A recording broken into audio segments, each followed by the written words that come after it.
자, 우리가 요한복음을 계속해서 살펴보고 있는데요. 여러분, 요한복음의 주제가 뭐라고 생각하십니까? 여러분, 요한복음의 주제는 바로 우리 주님 예수 그리스도입니다. 우리 주님 예수 그리스도가 요한복음의 주제입니다. 자, 예수님께서 하나님의 아들이신 것, 이것을 모든 사람들에게 알려서 예수 그리스도를 믿게 하고 그 믿음으로 말미암아 구원받도록 하는 것, 여러분, 이것이 요한복음이 쓰여진 가장 중요한 목적입니다. 자, 요한복음 20장 31절 우리가 한번 살펴봤습니다마는 이 시간 다시 한번 같이 보면서 요한복음의 목적을 다시 한번 우리 마음속에 새기도록 하겠습니다. 같이 읽습니다. 오직 이것을 기록함은 너희로 예수께서 하나님의 아들 그리스도이심을 믿게 하려 함이요 또 너희로 믿고 그 이름을 힘입어 생명을 얻게 하려 함이니라. 아멘. 자, 이것을 기록한 목적이 뭐라고 그랬어요? 너희로 예수께서 하나님의 아들 그리스도이심을 믿게 하려 함이고 또 너희로 믿고 그 이름을 힘입어 생명을 얻게 하려 합니다. 생명을 얻는 것과 구원을 받는 것과 같은 의미입니다. 자, 그래서 요한복음은 시작부터 예수님에 대해서 여러 가지 면에서 다각적으로 아주 상세하게 설명을 하고 있습니다. 우리가 그동안 3주 동안 예수님에 대한 것을 우리가 정의를 살펴봤어요. 예수님이 무엇이다, 예수님은 어떤 분이다라고 하는 것을 우리가 말씀을 들었는데 크게 세 가지로 봤습니다. 첫째로 예수님은 태초부터 계신 말씀이다. 태초부터 계신 말씀이에요. 그분은 말씀이면서 동시에 이 말씀이 곧 하나님이시다 그랬어요. 말씀이신 하나님, 성부 하나님, 성령 하나님과 함께 성자 하나님으로서 삼위일체 하나님 되신 바로 그 하나님, 그분이 바로 성자 하나님 예수 그리스도이십니다. 두 번째로 예수님은 뭐다? 생명이라고 그랬어요. 모든 만물이 그분으로 말미암아 지은 바 되었어요. 그분으로부터 모든 만물이 나왔다고 그랬어요. 그분이 생명의 근원이 되신다 하는 것을 말씀을 드렸습니다. 세 번째로 예수님은 빛이라는 겁니다. 그분에게는 어둠이 없습니다. 회전하는 그림자도 없습니다. 그분은 말씀으로 사람들의 마음을 비춥니다. 죄와 어둠을 몰아내고 하나님의 거룩한 성품을, 거룩한 형상을 회복시키시는 하나님이신 줄 믿으시기 바랍니다. 자, 이 요한복음을 쓰고 있는 사도 요한은 요한복음 서두에서 예수님을 이렇게 소개하고 난 다음에 그 다음에 또 한 사람의 요한이 소개하고 있어요. 사도 요한이 소개하고 있는 요한은 누굽니까? 바로 세례 요한입니다. 자, 세례 요한은 위대한 말씀의 사역자였습니다. 그 당시 사람들에게 있어서 세례 요한이 끼친 말씀의 능력이라고 하는 것은 실로 엄청난 것이었어요. 그는 그 당시에 전 세계에 흩어져 있던 유대인들의 이목을 아무도 없는 광야로 집중하도록 만들었습니다. 그의 설교를 듣기 위해서 세계 곳곳에 유대인들이 광야로 몰려들었습니다. 그들은 세례 요한의 설교를 듣고서 너무나도 마음에 찔림을 받아서 자신들의 죄악된 삶을 다 회개하고 그에게 세례를 받았습니다. 세례 요한은 자신의 설교를 듣기 위해 나아온 유대인들을 향하여 이 독사의 자식들아, 이 독사의 새끼들아 하면서 소리쳤습니다. 그들은 하나님의 자녀가 아니라는 거예요. 독사의 자식들이라는 겁니다. 사탄의 자식들이라는 겁니다. 사탄에 속해 있는 죄인들이라는 겁니다. 이미 도끼가 나무뿌리에 놓였으니 회개하지 않는 자마다 다 찍어서 불에 던지우게 될 것이라고 경고했습니다. 세례 요한은 아주 강력한 말씀의 사람이었습니다. 얼마나 그의 설교가 놀라웠는지 요단 광야로 몰려드는 인파가 끊이질 않았습니다. 그는 실로 뛰어난 설교자였습니다. 여러분, 그럼에도 불구하고 그는 말씀이 아니었습니다. 그는 빛으로 이 세상에 와서 이 세상 사람들에게 생명을 주는 말씀의 주인공이 아니었습니다. 그는 단지 이 빛을 증언하기 위해 보냄받은 자일 뿐이었습니다. 자, 오늘 본문이 우리에게 보여주는 것, 그것이 바로 이겁니다. 세례 요한은 그토록 많은 사람들을 회개시켰고 놀라운 말씀으로 증거했지만 그는 빛이나 말씀이 아니라는 것입니다. 그는 단지 이 빛의 증언자일 뿐입니다. 세례 요한은 그 당시에 예수님보다 훨씬 더 유명했어요. 훨씬 더 주목받는 사람이었습니다. 그 당시에 그 말씀을 듣고 회개하지 않는 사람이 거의 없었고 그에게 세례받지 않은 사람들이 거의 없었습니다. 그럼에도 불구하고 그는 말씀도 아니었고 빛도 아니었고 다른 사람들에게 생명을 줄 수 있는 자도 아니었습니다. 그는 오직 이 빛을 믿게 하기 위해서 빛의 증언자로 보냄받은 종일 뿐이었습니다. 그는 오직 예수님을 증거하기 위해 예수님 앞서서 먼저 보냄을 받은 종에 불과했습니다. 신하에 불과했습니다. 세례 요한이 예수님에 대하여 뭐라고 얘기합니까? 나는 그분에 대해서 그분의 신발끈을 풀기조차도 감당하지 못할 자다. 이렇게 그는 고백을 했는데 여러분 이게 결코 과장된 표현이 아닙니다. 세례 요한은 예수님과는 도저히 비교될 수 없는 자였습니다. 예수님은 그를 만든 자입니다. 만드신 분이십니다. 그분의 조물주이십니다. 그는 그의 피조물에 불과한 자입니다.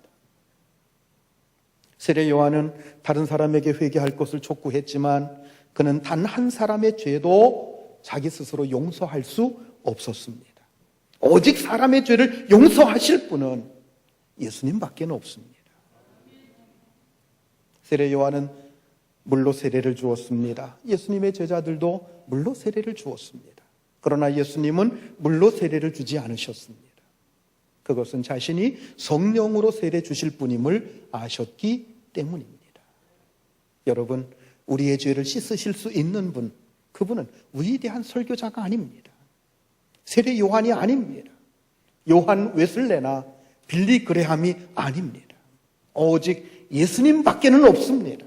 오직 예수님만이 우리의 죄를 그의 보혈의 피로 씻고 그리고 성령의 불로 태우실 수 있는 분이심을 여러분 믿으시기 바랍니다. 오직 예수님만이 끝까지 불순종하는 자를 심판하시고 영원히 꺼지지 않는 불로 멸망시키실 분이심을 믿으시기 바랍니다. 세례 요한은 자신은 빛이 아니고 오직 이 빛을 증거하기 위해서 보냄을 받았다고 하는 사실에 대해서 분명히 했습니다. 자, 이 세례 요한의 이야기를 우리가 직접 한번 말씀을 통해서 보도록 하겠습니다. 우리가 읽은 요한복음 1장 조금 넘어가서 보겠습니다. 19절부터 27절까지 조금 깁니다만은 우리 같이 한번 읽겠습니다. 유대인들이 예루살렘에서 제사장들과 레위인들을 요한에게 보내어 네가 누구냐 물을 때에 요한의 증언이 이러하니라. 요한이 드러내어 말하고 숨기지 아니하니 드러내어 하는 말이 나는 그리스도가 아니라 한데 또 묻되 그러면 누구냐? 네가 엘리야냐? 이르되 나는 아니라. 또 묻되 네가 그 선지자냐? 대답하되 아니라. 또 말하되 누구냐? 우리를 보낸 이들에게 대답하게 하라. 너는 네게 대하여 무엇이라 하느냐? 이르되 나는 선지자 이사야의 말과 같이 주의 길을 곧게 하라고 광야에서 외치는 자의 소리로라 하니라. 그들은 바리새인들이 보낸 자라. 또 물어 이르되 네가 만일 그리스도도 아니요 엘리야도 아니요 그 선지자도 아닐진데 어찌하여 세례를 베푸느냐? 요한이 대답하되 나는 물로 세례를 베풀거니와 너희 가운데 너희가 알지 못하는 한 사람이 섰으니 곧 내 뒤에 오시는 그이라. 나는 그의 신발끈을 풀기도 감당하지 못하겠노라 하더라. 아멘. 유대 지도자들이 사람들을 보냈어요. 세례 요한에게 내가 누구냐? 내가 그리스도냐? 내가 메시아냐? 구약에서 오신다고 하는 그 메시아냐? 나는 아니라. 그러면 엘리야와 같은 능력 있는 선지자냐? 나는 아니다. 그러면 그 선지자냐? 여러분, 그 선지자라고 하는 이 말은 모세와 같은 선지자가 일어날 것이다 그랬는데 그것은 그리스도를 가리키는 말이에요. 그 선지자냐? 그 선지자가 나는 아니다. 분명히 그는 자신의 정체성을 밝혔습니다. 그는 자신의 정체를 묻는 자들에게 너희가 알아서 판단해라. 이렇게 애매모호하게 말하지 않았어요. 많은 교회의 지도자들 가운데, 능력 있다고 하는 지도자들 가운데, 많은 사람들의 추종을 받는 지도자들 가운데 이렇게 묻는다고 할 때 애매하게 대답하는 사람들이 있어요. 당신이 알아서 생각하십시오. 이렇게 해서 잘못되는 경우가 참 많습니다. 그러나 여러분, 세례 요한은 그렇게 애매하게 말하지 않았습니다. 자신에 대해서 숨기지 않았습니다. 나를 그리스도로 착각하지 마라. 나는 빛도 아니고 그리스도는 더욱 아니다. 그들이 끊임없이 누구인지 말하라 촉구합니다. 그는 말합니다. 이사야 선지자의 말을 인용해서 나는 주의 길을 곧게 하라고 광야에서 외치는 자의 소리일 뿐이다 라고 대답을 했습니다. 무슨 얘기입니까? 옛날 사극에 보면 그런 그 장면 많이 보잖아요. 임금님이 행차합니다. 정승이 행차합니다. 그러면 그 앞에서 그 종들이, 신하들이 어떻게 합니까? 물렀거라 상감마마 행차하시다. 물렀거라 영상대감 행차하시다. 이렇게 외치는 자라고 하는 얘기입니다. 자신은 왕 대신 예수 그리스도께서 오시는 것을 사람들에게 알리고 예수 그리스도께서 오셔서 일하실 수 있도록 그 길을 예비하고 준비하는 역할을 하는 그러한 사람일 뿐이다라고 하는 것입니다. 세례 요한은 자신을 가리켜서 광야에 외치는 자의 소리라고 말했습니다. 여러분, 소리나 말은 한번 발성하고 나면 어떻게 됩니까? 계속 남아있나요? 없어집니까? 없어집니다. 그것은 없어지지만 뭐가 남아요? 말한 그 메시지가 남는 거예요. 그러므로 이 세례 요한의 이 말은 자신은 한번 소리치고 없어지는 존재이기 때문에 나에 대해서는 관심 갖지 말라, 그런 얘기예요. 다만 내가 전하는 이 메시지, 회개를 촉구하는 이 메시지, 너희가 회개해야만이 내 뒤에 오시는 그분이 일할 수 있기 때문에 내가 회개를 촉구하는 이 메시지 듣고 너희가 회개하기만 된다, 이 메시지만 귀담아 들어라, 그런 겁니다. 여러분, 우리도 역시 세례 요한처럼 예수님을 전파하고 사라지는 소리와 같은 존재입니다. 아무리 훌륭한 설교자라고 할지라도 그 역할을 하는 거예요. 그런데 사람들은 미련을 갖고 자신의 흔적을 자꾸 남기려고 합니다.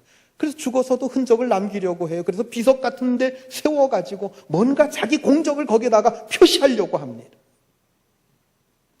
사라지는 소리가 되지 않고 뭔가 자신을 증명하고 싶어 합니다. 주변 사람들이 기억해주고 존경해주기를 바랍니다. 그러나 세례 요한은 그렇게 하지 않았습니다. 자신은 물로 세례를 주지만 내 뒤에 오시는 그분은 성령으로 세례를 주신다고 예수 그리스도에 대해서 분명하게 소개하고 있습니다. 그리고 자신은 그분의 신발끈을 풀기도 감당치 못한다고 하면서 자기와 그리스도는 비교조차 할 수 없는 그런 분이시고 나는 그런 형편없는 존재라고 하는 것을 분명하게 말했습니다. 여러분, 여기서 우리는 세례 요한의 영적인 태도를 발견할 수 있습니다. 그의 관심은 오직 예수 그리스도 한 분뿐이었습니다. 그 예수 그리스도 때문에 수치를 당하고 감옥에 들어간다고 할지라도 전혀 개의치 않았습니다. 왜냐하면 자신은 중요하지 않고 주님만이 중요하신 분이신데 자신은 오직 그분을 위해서 존재한다고 생각했기 때문입니다. 심지어는 세례 요한은 자기를 따르는 제자들도 예수님께 양보를 했습니다. 자, 요한복음 1장 35절로 37절까지 우리 같이 읽습니다. 또 이튿날 요한이 자기 제자 중 두 사람과 함께 섰다가 예수께서 건의심을 보고 말하되 보라 하나님의 어린 양이로다. 두 제자가 그의 말을 듣고 예수를 따르거늘. 자기의 두 제자가 예수님에게로 갔다는 얘기예요. 예수님을 소개하고 예수님에게 가라고 한 거예요. 40절에 보면은 그 두 사람 중에 한 사람은 시몬 베드로의 동생 안드레라고 나와 있어요. 그리고 또 한 사람은 이름을 밝히지 않고 있습니다. 누구일 것 같습니까? 이 글을 쓰고 있는 사도 요한이에요. 자기 자신이기 때문에 자신의 이름을 밝히지 않은 겁니다. 한 번은 세례 요한을 따르던 사람들이 예수님에게로 몰려가는 것을 보고 세례 요한의 제자들이 속이 좀 뒤틀렸습니다. 그동안 자기 선생님이 최고인 줄로 알았어요. 많은 사람들이 자기 선생님을 따랐습니다. 그런데 자기 선생님이 증거한 그 사람들에게로 다 몰려가고 자기 선생님에게로 오는 자들이 거의 없습니다. 그래서 속이 상한 거예요. 그러니까 이제 불평불만을 선생님에게 토로했습니다. 선생님을 따르던 많은 사람들이 선생님이 증언하신 그리스도에게로 다 가버립니다. 그러니 우리도 무슨 대책 같은 거 세워야 되지 않겠습니까? 그때 세례 요한이 뭐라고 한 줄 아십니까? 자, 요한복음 3장 28절로 30절까지 같이 한번 읽습니다. 내가 말한 바 나는 그리스도가 아니요 그의 앞에 보내심을 받은 자라고 한 것을 증언할 자는 너희니라. 신부를 취하는 자는 신랑이나 서서 신랑의 음성을 듣는 친구가 크게 기뻐하나니 나는 이러한 기쁨으로 충만하였노라. 그는 흥하여야 하겠고 나는 쇠하여야 하리라. 여러분, 세례 요한은 자기 제자들에게 내가 그리스도가 아니다, 나는 그리스도 앞서서 그를 증거하기 위해서 준비하기 위해서 보낸 자일 뿐이다 라고 하는 것을 증거할 자가 너희들인데 너희가 왜 그런 얘기를 하느냐, 그런 얘기를 해서는 되겠느냐. 그러면서 세례 요한은 신랑의 비유를 듭니다. 결혼식장에서 주인공은 신랑이라는 거예요. 신랑이 신부를 취하는 것이지 신랑의 친구가 신부를 취하는 것이 아니지 않느냐. 나는 어디까지나 신랑을 축하해 주기 위해서 온 신랑의 친구요 신랑의 들러리일 뿐이다 라고 말합니다. 또한 세례 요한은 신부를 취하는 신랑을 보면서 신랑의 친구들이 함께 축하해 주고 함께 즐거워해 주듯이 이러한 즐거움, 이러한 기쁨이 내 안에 충만하다 그렇게 말합니다. 그러면서 결론적으로 세례 요한이 뭐라고 얘기합니까? 그분은 어떻게 해야 되겠고 흥하여야 하겠고 나는 어떻게 돼야 되리라? 쇠하여야 되리라. 여러분, 이것이 여러분들의 고백될 수 있기를 주의 이름으로 축원합니다. 한번 따라서 해보시기 바랍니다. 주님은 흥하여야 되겠고 나는 쇠하여야 되리라. 여러분, 주님 앞에서 여러분들이 이렇게 낮아진 자세를 가지고 있으면 여러분, 주님께서 세례 요한을 얼마나 높여주신지 아십니까? 여인이 난 자들 중에서 이보다 큰 자가 없다 그랬어요. 그런데 그 뒤에다 뭐라고 덧붙였습니까? 천국에서는 다 그보다 다 큰 자들이다 또한 그렇게 말씀했습니다. 여러분, 이렇게 세례 요한처럼 자신은 빛이 아니고 이 빛을 증거하기 위해 보냄받은 자임을 분명히 해야 됩니다. 그렇게 해야 되는 이유가 뭡니까? 그것은 우리를 부르고 계신 분이 사람이 아니기 때문입니다. 하나님이시기 때문입니다. 여러분, 교회가 여러분을 부르고 있는 게 아닙니다. 뛰어난 설교자가 여러분들을 부르고 있는 것이 아닙니다. 때로는 교회가 영광스럽습니다. 하나님의 말씀이 살아있고 하나님의 능력이 나타날 때 교회는 영광스럽습니다. 하나님께서 요한 웨슬레나 빌리 그램과 같이 탁월한 설교자를 세워서 놀랍게 사용하실 때도 있습니다. 그러나 여러분, 그렇다고 해서 교회나 설교자가 여러분들을 구원으로 생명으로 초대하는 것은 아닙니다.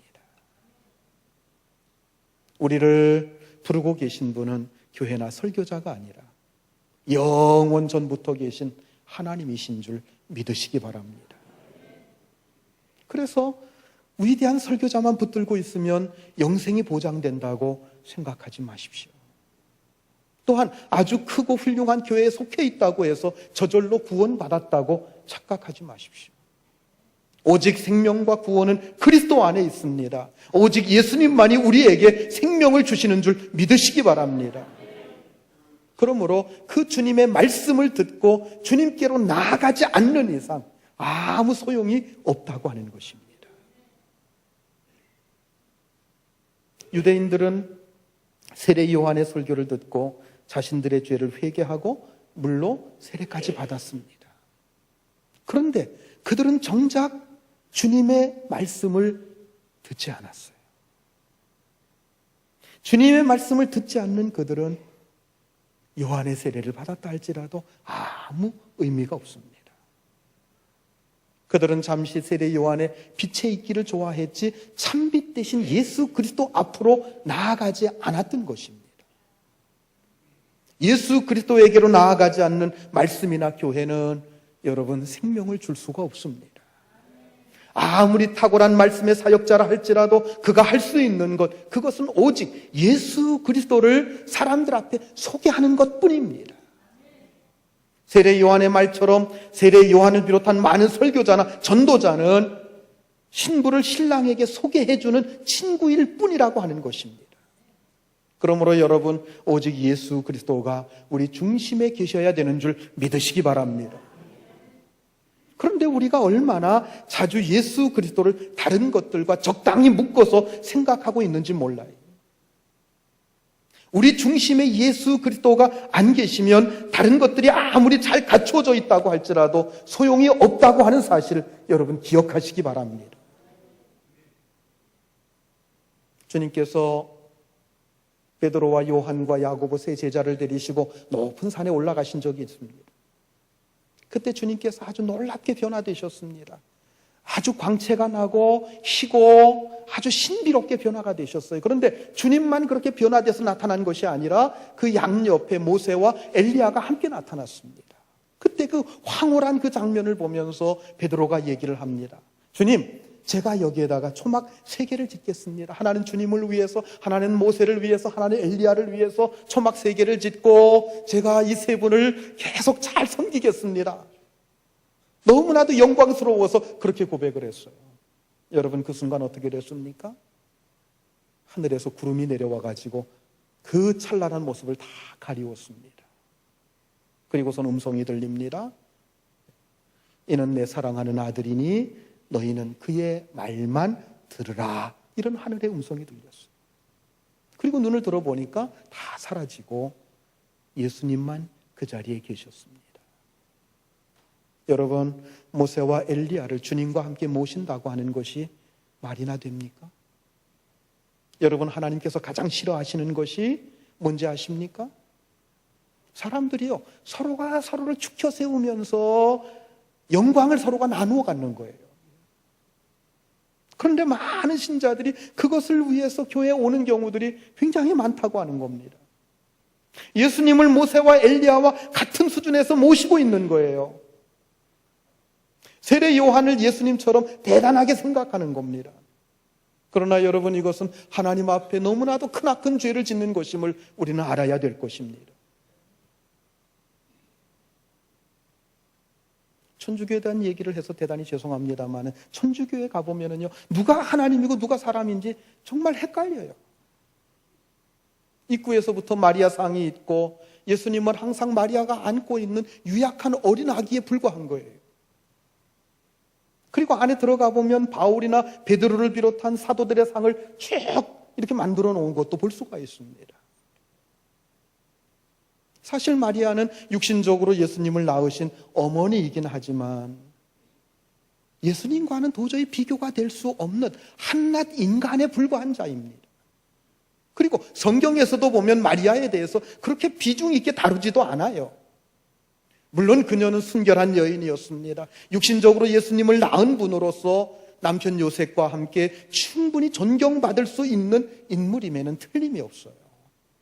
그러나 그렇다고 해서 그녀가 여러분 신격화될 수는 없습니다. 마치 천주교에 가보면은요, 성부, 성모, 성자, 성령, 삼위일체가 아니라 사위일체 하나님을 믿는 것 같아요. 여러분, 인간이 이 땅에서 아무리 훌륭한 일을 했다고 할지라도 그는 피조물입니다. 그러므로 하나님이시고 창조주이신 예수 그리스도와는 결코 비교될 수 없다고 하는 사실입니다. 우리는 정말 아무것도 아니고 우리에게 말씀과 빛으로 찾아오신 예수 그리스도께서 얼마나 영광스러운 분이신지 이것을 똑바로 알아야 됩니다. 그리고 오직 그분에게만 영광과 찬송을 올려드려야 될 것입니다. 세례 요한이 온 목적은 이 빛을 믿게 하기 위해서입니다.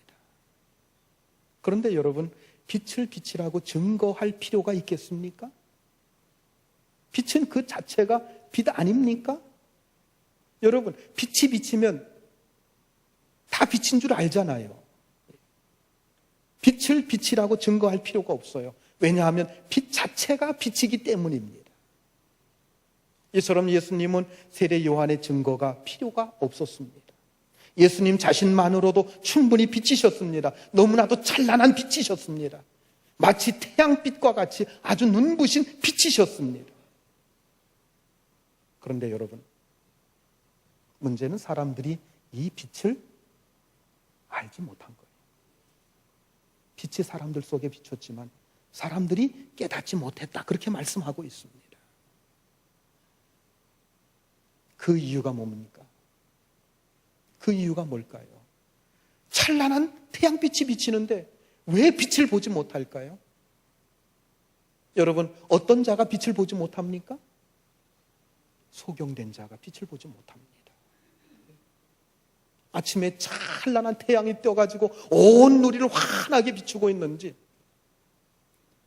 소경은요 지금도 아직 밤인지 낮인지 분간을 못해요. 아무것도 볼 수 없는 소경이기 때문에 너무나도 찬란하고 영광스러운 이 빛을 아무도 알아보지 못했다는 거예요.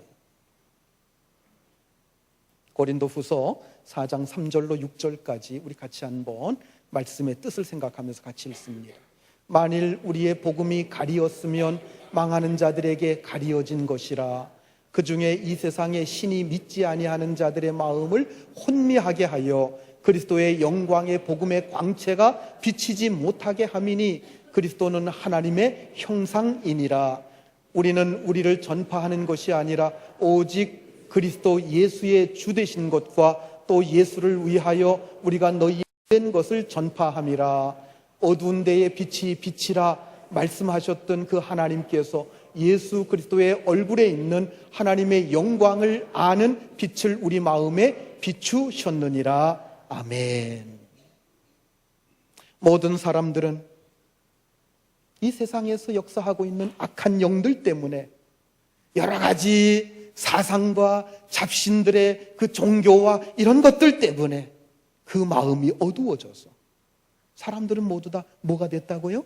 영적인 소경이 된 거예요. 그래서 하나님의 형상을 가지고 너무나도 찬란하고 영광스러운 모습으로 이 땅에 주님께서 오셨지만 영적으로 소경된 인간들은 그 하나님의 모습을 볼 수가 없었던 겁니다. 하나님께서 예수 그리스도를 통해서 하나님의 영광을 알 수 있는 빛을 우리 마음에 비춰주실 때 비로소 그 찬란한 빛을 볼 수 있게 된다고 하는 말씀입니다. 이 빛은 증거를 받아야 빛이 되고 증거받지 못하면 빛이 되지 못하는 게 아닙니다. 아무런 증거받지 못한다고 할지라도 예수 그리스도는 영원한 빛이 되십니다. 그러나 인간의 마음이 어두워져서 완악해져서 이 빛을 보지 못하고 이 빛을 인정하지 않으려고 합니다. 그래서 세례 요한이 먼저 보냄을 받은 겁니다. 그들의 완악해진 그 마음을 회개케 하는 거예요. 이 독사의 자식들아 하면서 그들의 더러운 마음, 사탄의 마음에 의해 조종되는 그들의 마음, 그것을 뉘우치고 회개하게 한 겁니다. 회개를 통해서 잃어버렸던 그 양심을 일깨워준 거예요. 양심이 조금씩 살아나자 그리스도를 바라볼 수 있는 마음이 생겨나게 되는 겁니다. 여러분, 인간의 교만한 죄가 인간의 마음을 어둡게 해서 예수 그리스도 안에 있는 그 놀라운 영광을 보지 못하게 했습니다. 그래서 그들에게는 예수님이 오시기에 앞서서 세례 요한이 필요했던 거예요. 세례 요한이 먼저 와서 그것을 준비할 필요가 있었습니다. 그들의 마음을 준비할 수 있도록 촉구할 필요가 있었던 겁니다. 너희 마음을 회개하라. 회개하고 오시는 분을 영접해라 하는 것입니다. 여러분, 이것은 오늘날도 마찬가지입니다. 이 세상에 자기 스스로 빛을 보고 주님 앞으로 나아갈 수 있는 사람은 단 한 사람도 없습니다. 모두가 다 이 빛을 알지 못합니다. 믿지 않습니다. 그래서 오늘도 이 빛에 대하여서 증거할 증언자, 증거자가 필요한 것입니다. 왜요? 그냥 내버려두면 한 사람도 스스로 나올 수 없기 때문입니다. 구약시대에는 이 빛에 대하 증거할 사람이 정해져 있었습니다. 오직 성령님께서 선지자들을 통해서만 말씀하셨기 때문입니다. 그러나 여러분, 복음시대에는 다릅니다. 복음시대가 뭡니까? 예수 그리스도께서 이 땅에 오셔서 모든 인류를 위해서 십자가에 죽으시고 부활하시고 그 다음에 성령을 부어주신 그 이후의 때를 말하는 것입니다. 요엘서에 보면은 마지막 때에 내 영을 만민에게 부어줄 것이며 젊은이나 늙은이나 남종이나 여종이 예언할 것이며 이상을 볼 것이며 그리고 그들이 전하는 말씀을 듣고 누구든지 여호와의 이름을 부르는 자들마다 구원을 얻게 된다고 요엘 선지자는 증거하고 있습니다. 즉 오늘날의 시대에는 누구든지 복음을 듣고 성령을 받은 사람은 누구니 이 빛에 대하여 증인이 될 수 있다는 얘기입니다. 그리고 이 빛에 대해서 증언을 듣고 주님의 이름을 부르는 자들마다 모두 다 생명을 얻고 구원을 얻게 된다고 하는 사실입니다. 이렇게 주인의 이름을 새롭게 부르게 되고 구원받은 사람은 또다시 성령의 능력을 힘입어서 이 빛을 증거하는 증거자로 쓰임받게 된다고 하는 것입니다. 그래서 예수님께서는 이 복음의 시대에는 아무리 작은 자라 할지라도 세례 요한보다 크다 그렇게 말씀하고 있는 거예요. 여러분, 이 빛에 대하여 증언자가 무수히 일어나게 될 것을 여러분 믿으시기 바랍니다. 누가 증언자입니까? 그리스도의 빛으로 마음의 비침을 받는 자들입니다. 그리스도의 복음을 듣고 그 마음의 깨달음을 받고 그 마음의 모든 죄가 용서받고 성령이 부음받은 자들, 그들 모두가 성령의 능력을 받고 이 생명의 빛에 대해 증거자가 될 수 있다고 하는 겁니다.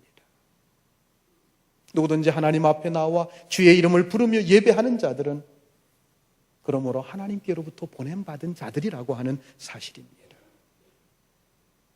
여러분, 이 세상에는 아직도 이 생명의 빛을 보지 못하는 영적인 소경들로 가득합니다. 그들이 이 생명의 빛을 보기 위해서는 이 빛에 대한 증거자가 필요한 겁니다. 바로 우리들이 이 빛에 대한 증거자들이 되어야 될 줄로 믿으시기 바랍니다. 빛에 대한 증거자가 되기 위해서는 먼저 어떻게 되겠어요? 먼저 우리 안에 말씀의 빛, 생명의 빛 가득 채워져야 됩니다. 말씀을 듣고 구원받은 자로서의 기쁨과 소망이 넘쳐나야 됩니다. 그리스도의 사랑이 넘쳐나야 됩니다. 여러분, 다른 사람의 잘못을 줄기차게 지적한다고 해서 그 사람이 변화되는 게 아니에요. 그들이 우리를 통해서 뭔가를 볼 수 있어야 돼요. 빛의 사람들이 누리는 그 찬란한 빛을 보아야 그들이 빛으로 나올 수 있는 겁니다. 여러분, 그 옛날 빌립보 감옥에 갇혀있던 죄수들은 그 찬란한 빛을 볼 수 있었습니다. 바울과 실라가 모함을 받아 모진 매를 맞고 착고에 채인 채 빌립보의 지하 감옥에 내던져졌습니다. 그러나 한밤중에 의식을 되찾은 바울과 실라는 일어나서 하나님을 향해서 감사의 기도를 드린 다음에 하나님께 찬양을 하기 시작했습니다. 그리고 그들의 감사 기도와 그들의 찬양 소리는 고요한 빌립보 감옥 전체에 울려 퍼졌고 모든 죄수들이 깨어나 그 찬양 소리를 듣게 되었습니다. 그 옥문을 지키고 있던 간수도 그 소리를 들었습니다. 그들은 지금까지 살아오면서 볼 수 없었던 찬란한 영적인 빛을 본 겁니다. 그리고 찬송 중에 그곳에 지진이 일어나서 옥토가 흔들리고 그리고 옥문이 열리고 그들이 매였던 착고들이 다 풀려났습니다. 옥문이 열리고 매여있던 사슬들이 다 풀어났으니까 도망갈 수 있잖아요. 그런데 바울과 실라는 도망가지 않았습니다. 두려움으로 바울 앞에 엎드린 간수는 바울에게 말합니다. 제가 어떻게 해야 구원을 받을 수 있습니까?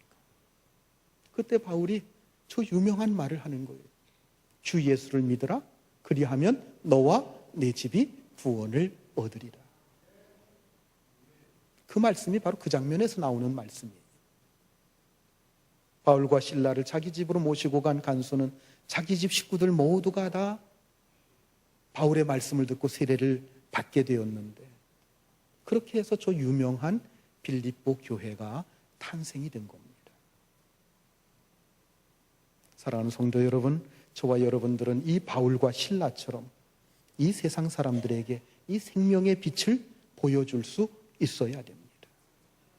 그런데 여러분, 우리의 삶이 세상에 질질 끌려가고 있다고 한다면 어떻게 이 빛을 제대로 보여줄 수 있겠습니까? 여러분들의 삶 속에 사랑이 가득하고 뭔가 소망과 기쁨이 가득해야 됩니다. 그래야 그들에게 다가가서 이 생명의 빛 대신 예수 그리스도를 나타낼 수가 있는 것입니다. 여러분들이 행복하지 않다고 한다면 그들에게 결코 행복을 전해줄 수가 없습니다. 그러므로 여러분, 먼저 여러분 말씀의 빛 안에서 여러분들의 삶이 행복이 넘칠 수 있기를 바랍니다. 예수 그리스도 안에서, 그 생명의 빛 안에서 기쁨이 넘쳐나고 소망이 넘쳐날 수 있기를 바랍니다. 그래서 예수 그리스도 안에서 얻은 그 생명을 전해주는 빛의 증언자로서 세례 요한과 같이 그렇게 귀하게 쓰임받는 저와 여러분들 모두가 될 수 있기를 우리 주님의 이름으로 축원합니다. 기도하시겠습니다.